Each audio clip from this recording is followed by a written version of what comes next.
Here at Moojepin with Hamish Thompson. Hamish, been a good day in the yards today? It has been a good day. It started out pretty fresh, but the sun came out and warmed us up a little bit, which is good. Yeah, no, it's always good. It's a bit like a homecoming for me to get back over here to WA, and particularly on this farm. This is sort of 2009 when we started some research, started with ewe lamb research here, I remember running around the paddock up there and on a fairly chilly day as well. But yeah, no, some interesting tales from those times, which we probably won't tell them all today. Yeah, I think what happened here a few years ago, best to just stay here, but it probably started with a can or two, but yeah. Excellent. Really good day today. There's 7 sides behind us that we sort of fought through to get down to 7. Pretty exciting that we had top 3 on the index that have come through phenotypically and data looking the goods. That's a pretty cool outcome. Oh, it was amazing.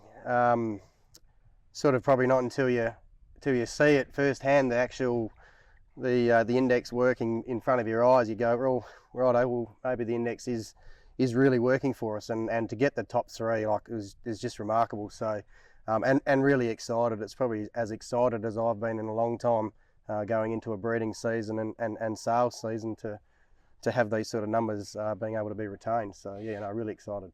Yeah, I reckon. Yeah, the cool thing was we didn't have to fight for them. Like they were the top 3 sheep pretty much, or in the top 7 anyway. Yeah, so it's not like we said, oh, he's the best index, we better keep him. It was like, geez, who's this ram? And no, 100%. And the data. And the best thing was that we'd actually used 2 of them as well in stud. So it's sort of it had carried right the way through, right from weaning right the way through to now. So gives us a lot of confidence going forward that the index is really working, with a few minor tweaks, I guess, going forward as well, just to make sure we get it right. Yeah, 100%. And I guess there's 2 other cool things about this group of rams.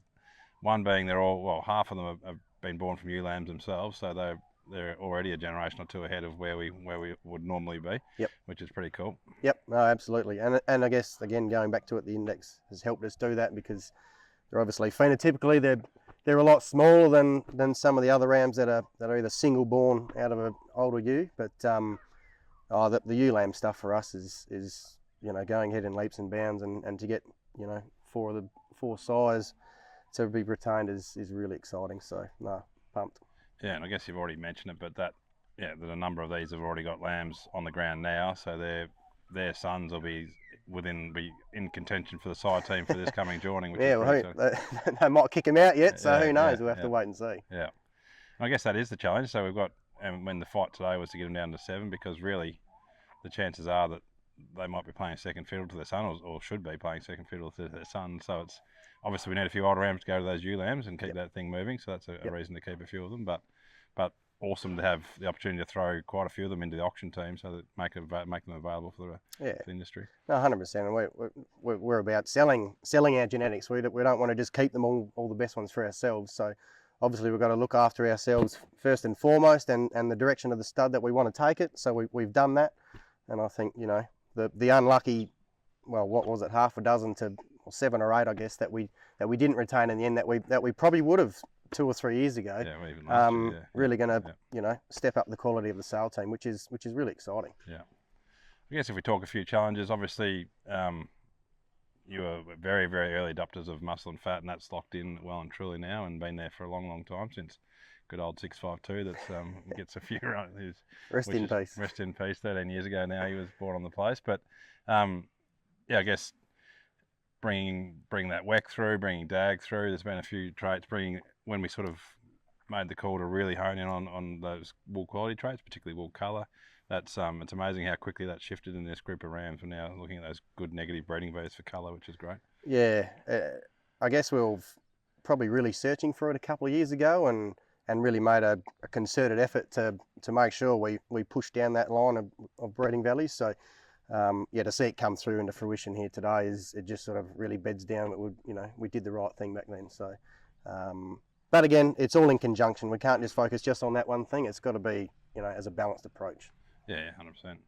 If we move quickly away from the stud and just think about, we're farming in a sort of 300-ish mil rainfall here, quite sandy soils. There's a couple of innovations that I think are really allowing you to grow your business. One is the containment feeding, the other is sowing those mixes as your sort of pasture mixes. You want to just talk us through, I guess, containment first, and then those pasture mixes? Yeah, so I think containment really came about, I guess, off the back of the big drought through New South Wales. we were sort of very similar here, but we're just finding our lighter country was just, well, year on year was getting flogged out and blowing away. So we just said it's just a no-brainer to sort of copy and follow the leaders of New South Wales through that period of time. So in 2021 we set about doing as much research as we could and put together a confinement feedlot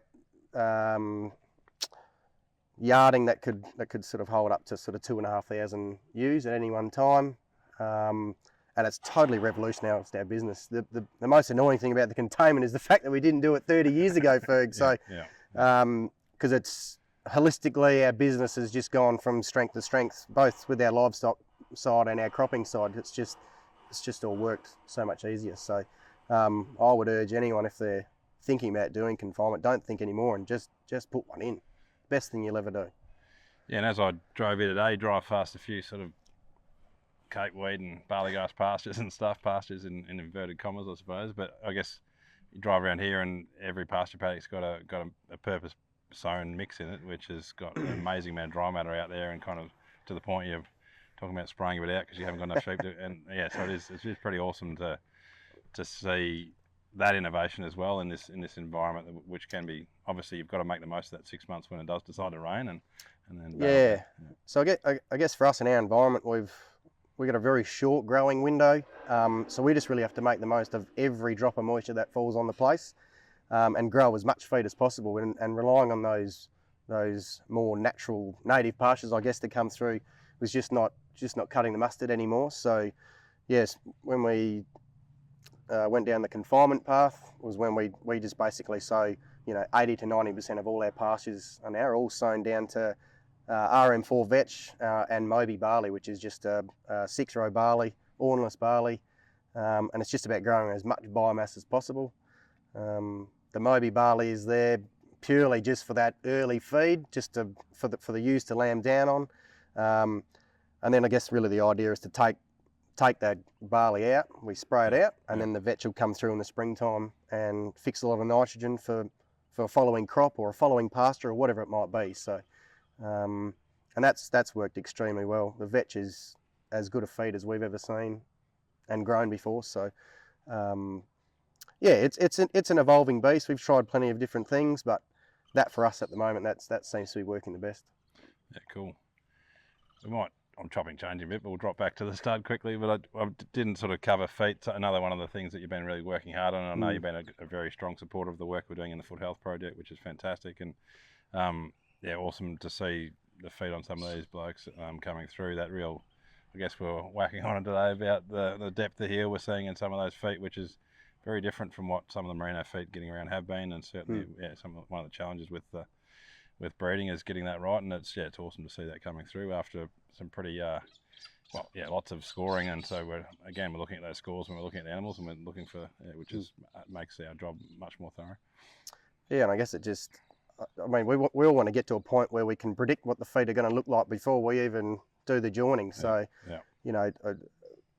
more than happy to support any type of innovation where we can help predict the future, I guess, and that's what Breeding Valleys are helping us do.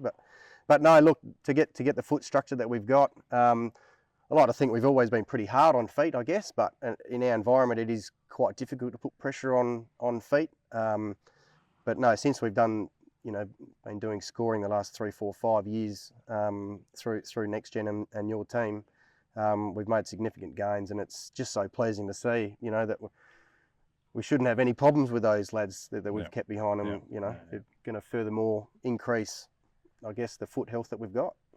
Yeah, 100%. Right, we better go for a drive and see if we can find another Moojepin lager before we get too much further away. Lucky Dave left a few for us in the cool room, mate, so we should be right. Cheers, Nugget. Thanks very much, Good mate. Good on you. Cheers. Appreciate it.